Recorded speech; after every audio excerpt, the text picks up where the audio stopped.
Welcome to the Rim Break Rodeo. We hope this video helps. You begin by signing into YouTube Studio and navigating directly to Analytics, then Reach, then Trends. You'll set filters for region and time frame so the data matches your target audience.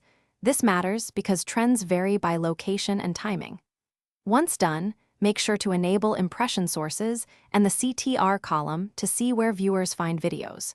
You should also select a baseline period to compare. This helps you spot sudden spikes versus normal behavior and avoids chasing noise. Now you dig into the middle of the process. Analyze views, impressions, CTR, and average view duration over a 7 to 28-day window to reveal meaningful shifts. You'll look for videos with high impressions but low CTR.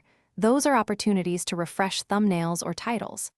At the same time, identify keywords and topics that are gaining search interest so you can plan content. Make sure to cross-check audience retention spikes. They tell you which sections keep viewers engaged. Finish by turning insights into actions.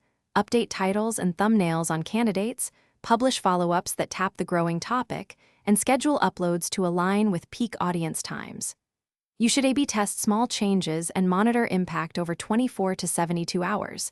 This lets you learn quickly without risking your whole channel. If numbers look inconsistent, clear your cache, rerun filters, and allow 24 to 48 hours for analytics to normalize. This troubleshooting step prevents. Thanks for watching. Consider subscribing if we helped you.